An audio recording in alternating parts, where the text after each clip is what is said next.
ചേച്ചി ഇത്രയും പേഴ്സണലായിട്ട് ഷീസ് ലൈക്ക് മൈ എന്താ പറയണ്ട ഓൺ സിസ്റ്റർ എന്ന് പറയാം, അത്രയും അറിയണോണ്ട് ചോദിക്കുക.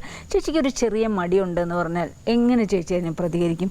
ചേച്ചി നന്നായിട്ട് മ്യൂറൽ പെയിൻറ് ചെയ്യും, നല്ലൊരു ഡാൻസറാണ്.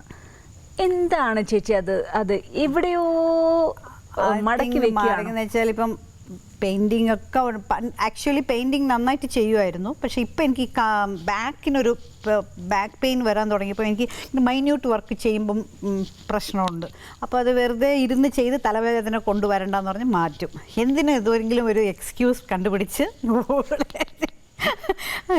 പോവും. അതേപോലെ ഡാൻസ് പത്മനാഭസ്വാമി ക്ഷേത്രത്തിൽ ഇപ്പോഴും എനിക്ക് അതെന്റെ കണ്ണിലിരിക്കുകയാണ്. ഡാൻസ് ചെയ്തത്. അപ്പം എന്തുകൊണ്ടാണ് അതൊരു ശരിക്കും അത് തുടരാത്തത്?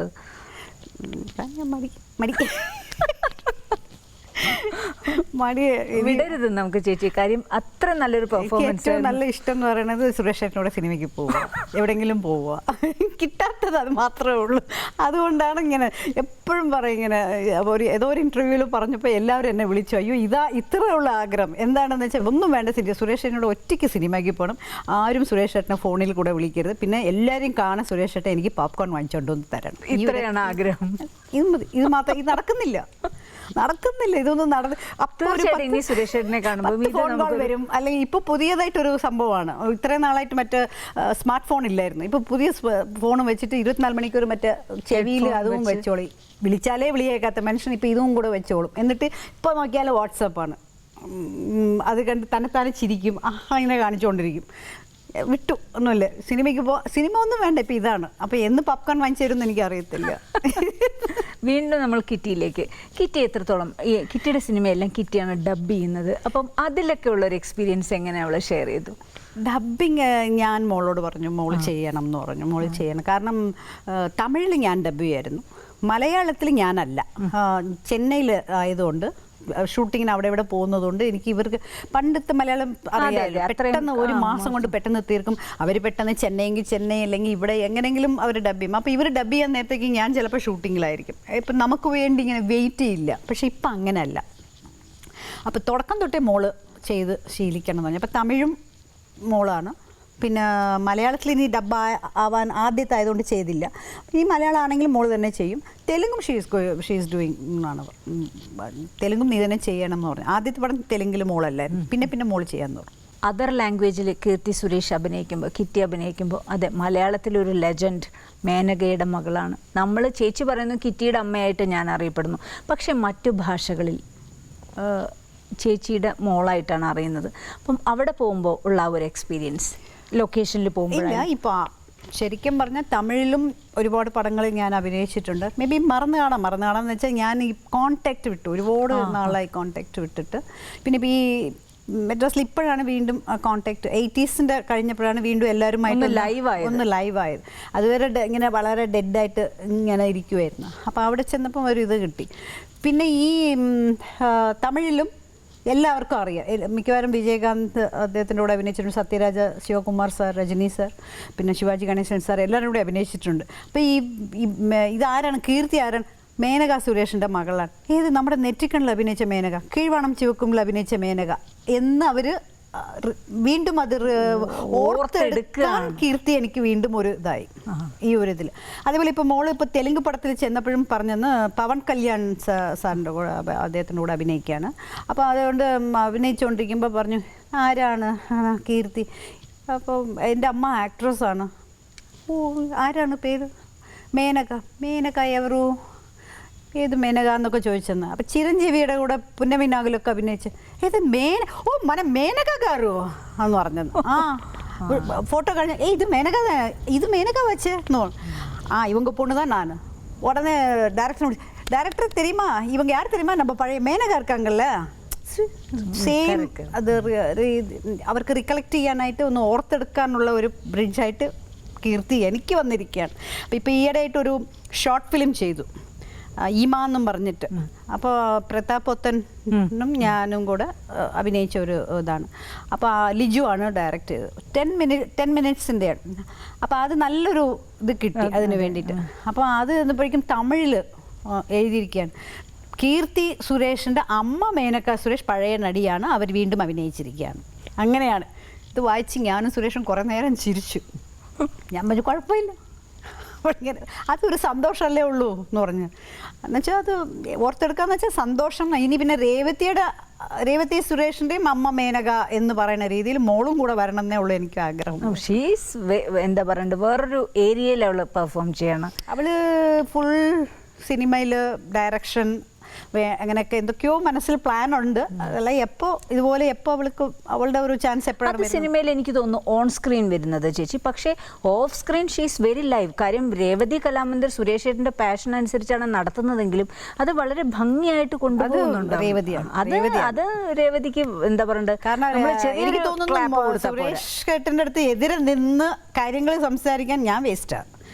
Revathi is the best person. ഇന്ന് രേവതി എന്നോട് കണ്ടപ്പം പറഞ്ഞു, ആൻറ്റി ഇനി ഞാൻ ഭയങ്കര തിരക്കാണ്, അടുത്ത അഡ്മിഷൻ്റെ തിരക്കാണ്. മോള് അത് ഭയങ്കര ഇതാണ്, അത് പറയാതിരിക്കാൻ പറ്റില്ല. മോളാണ് അതിൻ്റെ എല്ലാ കാര്യങ്ങളും നോക്കുന്നത്. അതെനിക്ക് തോന്നുന്നു അതിൻ്റെ ട്രെയിനിങ് അവിടെ നിന്ന് പഠിച്ചിട്ട് വന്നതിൻ്റെ ഇത് എനിക്ക് കാണാം മോളുടെ സൈഡ്. ചേച്ചി എത്രത്തോളം ഡയറ്റ് ചെയ്യും ചേച്ചി?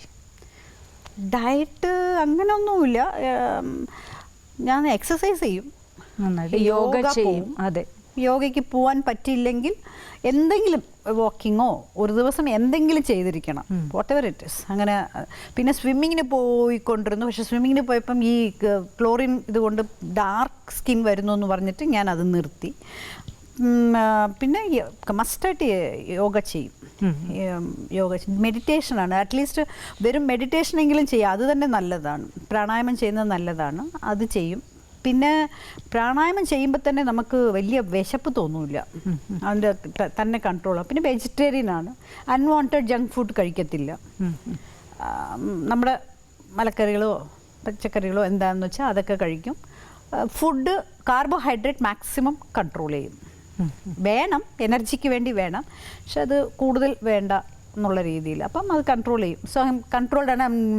സ്വീറ്റ്സ് കാണുന്നതെല്ലാം എടുത്ത് തിന്നണം എന്നുള്ള ഒരു ടെൻഡൻസി എനിക്കില്ല. അങ്ങനെ ഒത്തിരി കൺട്രോൾ. അത് നമുക്ക് ഫ്രൈഡ് ഐറ്റംസ് എല്ലാം കഴിക്കില്ല, സ്വീറ്റ്സ് കഴിക്കില്ല. ഈവൻ ഡിന്നറിന് പലയിടത്തും വരുമ്പോൾ പോലും ചേച്ചി മാത്രം വെജിറ്റബിൾ സാലഡ് മാത്രം ഉണ്ടെങ്കിൽ കഴിച്ചിട്ട് അങ്ങ് പോകും. ഭയങ്കര ഈ ജിലേബി, മൈസൂർ പാക്ക് ഇതെല്ലാം കാണുമ്പോൾ ചിലർക്കൊരു ഭയങ്കര ഒരു തിന്നണം എന്നൊരു എന്തോ എനിക്കില്ല. മേ ബി യോഗ ചെയ്യുന്നത് കൊണ്ടായി, കുറേ വർഷങ്ങളായിട്ട് ചെയ്യുന്നത് കൊണ്ടായിരിക്കാം, ഐ ഡോണ്ട് നോ. എനിക്ക് അങ്ങനെ ഒരു ഇതൊന്നുമില്ല. കിറ്റി എപ്പോഴും ട്രാവലിലാണ്. ഹൈദരാബാദ് ആയിരുന്നു ഒരു പ്രാവശ്യം വിളിച്ചപ്പോൾ, ലണ്ടൻ, തമിഴ്, ഇപ്പോൾ ചെന്നൈ, അതുപോലെ തന്നെ ബാങ്കോക്കിൽ ഷൂട്ടിങ്ങിന് പോകുന്നു. അപ്പോൾ എങ്ങനെ, എത്രത്തോളം ബോൾഡായി ചേച്ചി ആസ് എ തേർഡ് പേഴ്സൺ, ഒരമ്മ എന്നുള്ളതിനപ്പുറം ഒരു തേർഡ് പേഴ്സൺ ആയിട്ട് ചേച്ചി അവളെ നോക്കുമ്പോൾ എങ്ങനെ?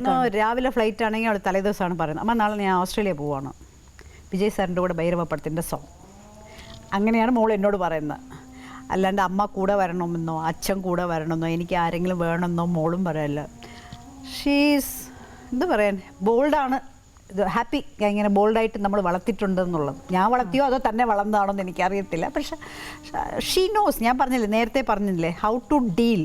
റെസ്പെക്റ്റ് കൊടുക്കണം എന്നല്ലേ നമ്മൾ പറഞ്ഞത്. അപ്പം മറ്റുള്ളവരുടെ അടുത്ത് റെസ്പെക്റ്റ് കൊടുക്കണം എന്നുള്ളത് അവർക്ക് അറിയാം. എല്ലാവരും ഇപ്പോൾ വിജയ് സാർ, ധനുഷ് സാർ, സൂര്യ സാർ എന്നൊക്കെയാണ് പറയുന്നത്. സോ ഇപ്പം ശരിക്കും പറഞ്ഞാൽ സൂര്യയുടെ കൂടെ സിംഗം പടം കണ്ടിട്ട് തിയേറ്ററിൽ ഇരുന്ന് വിസിലടിച്ച ആളാണ്. എണീറ്റിരുന്നത് വിസിലടിച്ച ആളാണ്. എനിക്ക് തോന്നുന്നു കൂട്ടം കംപ്ലീറ്റ് ആയി. ഒരു സോങ് ബാലൻസ് ഉണ്ട്, അതായത് ഫോറിൻ ആണെന്ന് മോള് പറഞ്ഞു, എവിടെയാണെന്ന് എനിക്കറിയില്ല.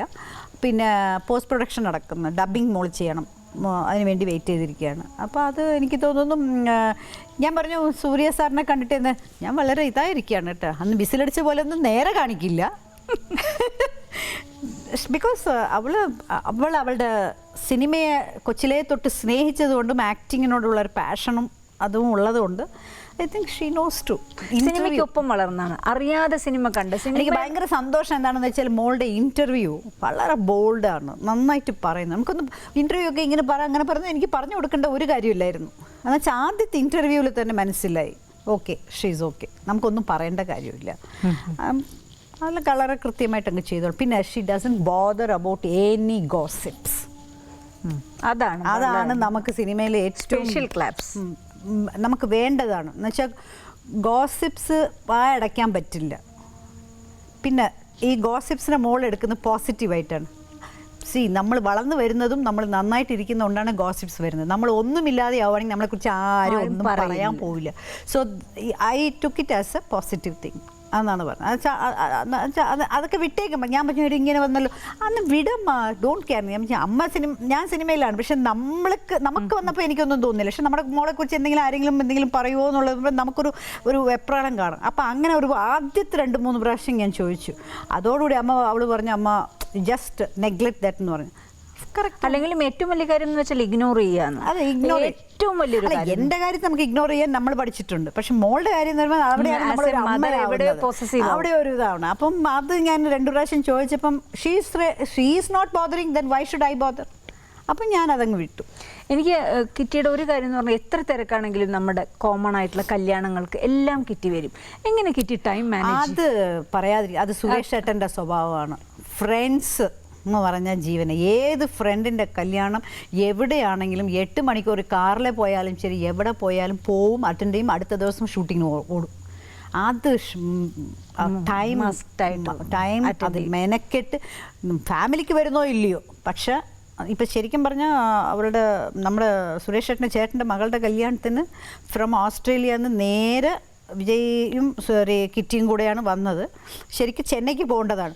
അപ്പോൾ ചോദിച്ചു പിറ്റേ ദിവസം ഹൈദരാബാദിൽ ഷൂട്ടിംഗ് ഉണ്ട്, അവൾ ചെന്നൈ ഇറങ്ങി വേണം പോവാൻ, അവരുടെ കോസ്റ്റ്യൂംസൊക്കെ അവിടെയാണ് ഹൈദരാബാദിൽ പോകാനായിട്ട്. അപ്പോൾ എന്നോട് മോള് പറഞ്ഞു അമ്മ എനിക്ക് ശരിക്കും ചെന്നൈ ഇറങ്ങുന്നതാണ് ഈസി, വിജയ് സാറിൻ്റെ കൂടെ അങ്ങ് ഇറങ്ങുക, എന്നിട്ട് നേരെ എനിക്ക് അതിൻ്റെ സാധനങ്ങളൊക്കെ എടുത്തുകൊണ്ട് രാത്രിത്തെ ഫ്ലൈറ്റിൽ എനിക്ക് ഹൈദരാബാദ് പോവാം. പിറ്റേ ദിവസത്തിൻ്റെ ഇത് എനിക്ക് തലേ ദിവസം തെലുങ്ക് ഡയലോഗൊക്കെ വരുമല്ലോ, അതുകൊണ്ട് എനിക്ക് അതാണ് എളുപ്പം എന്ന് പറഞ്ഞു. അപ്പോൾ കല്യാണത്തിന് മസ്റ്റായിട്ട് വരണമെങ്കിൽ ഞാൻ ഹൈദരാബാദിൽ നിന്ന് ഫ്ലൈറ്റ് മാറി ദുബായിൽ വെച്ച് മാറേണ്ടി വരും എന്ന് പറഞ്ഞു. അപ്പോൾ വിജയ് സാർ പറഞ്ഞു പെട്ടിയെല്ലാം ഞാൻ എടുത്തിട്ട് പോയി ചെന്നൈക്ക് കൊടുത്തിട്ടെ, നീ ധൈര്യமாக പോകും.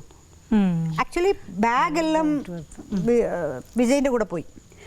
ഇവള് മാത്രം നേരെ വെളുപ്പിന് 8:30 മണിയോ 9 മണിക്ക്. എനിക്ക് ജയന്തിക്ക് അറിയാൻ ഓർമ്മ വന്നു. അന്ന് വെച്ചാൽ നമ്മൾ ആ കല്യാണം കഴിഞ്ഞ ആ ഫംഗ്ഷൻ കഴിഞ്ഞ ഉടനെ കിറ്റി വന്ന് നമ്മളോടൊക്കെ ഒരു പെട്ടെന്ന് വിളമ്പിട്ടില്ല. അവിടെ എനിക്ക് മാത്രം എന്തെങ്കിലും താന്ന് പറഞ്ഞ് പെട്ടെന്ന് വാങ്ങിച്ച് കഴിച്ച് ഓടി. എൻ്റെ ഫോട്ടോ ആദ്യം എടുത്തേക്കും, ഞാൻ വന്നു എന്നുള്ളതിന് ഒരു തെളിവ് വേണം. ആദ്യം എൻ്റെ ഒരു ഫോട്ടോ എടുക്കുന്നു പറഞ്ഞാൽ ആദ്യം ഫോട്ടോ ഞാൻ പിന്നെ മോളെ കണ്ടേ ഇല്ല, ഞാൻ അവിടെ തിരക്കില്ല. സോ അപ്പോൾ അത് എല്ലാ സ്ഥലത്തും പ്രസൻറ്റ് ചെയ്തിരിക്കും. അത് അവരൊരു മെനക്കെട്ട് ഇത്രയും സിനിമയിൽ ചെയ്തു, ഇത്രയും ഒരു താരപരിവേഷമായിട്ടും അവളെ സാധാരണ ഒരു കുട്ടിയായിട്ട് ഒരു ചെറിയ മാറ്റം പോലും നമുക്ക് കാണാൻ കഴിഞ്ഞില്ല. അതൊരു വലിയ സന്തോഷമാണ് കാണുമ്പോൾ. അത് എനിക്ക് തോന്നുന്നു നമ്മൾ അങ്ങനെ കുടുംബമായിട്ട് എല്ലാവരും. അത് മാത്രമല്ല ഫ്രം ചൈൽഡ്ഹുഡ് അത് സിനിമയുടെ കൂടെ ഉണ്ടാവണം, ദൈവം സഹായിച്ച് ടിൽ എൻഡ് ഉണ്ടാവണം.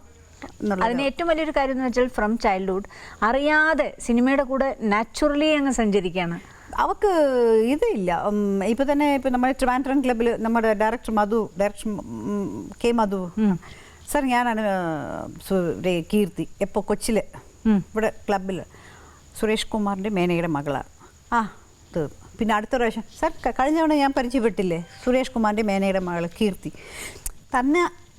അപ്പം ആർട്ടിസ്റ്റ് ഒന്നുമില്ല, പോയി അങ്ങ് പരിചയപ്പെടും എന്നുവെച്ചാൽ എനിക്ക് തോന്നുന്നു അവളുടെ ഒരു ജോലി ടൈപ്പും അതേസമയം എവിടെ എങ്ങനെ സംസാരിക്കണം എന്നുള്ള അറിയാവുന്ന ഒരു അതൊക്കെ എന്തോ ദൈവാധീനം കൊണ്ട് എല്ലാം നമ്മൾ ഉണ്ടാക്കിയതാണോ എന്ന് എനിക്കറിയില്ല. നമ്മൾ വീട്ടിൽ വളർന്നതിൻ്റെ രീതിയിൽ അങ്ങനെ മനസ്സിലാക്കി കാണുമോ. എന്നല്ല അങ്ങനെ കാണുമ്പോൾ ഒരുപാട് സന്തോഷമുണ്ട്.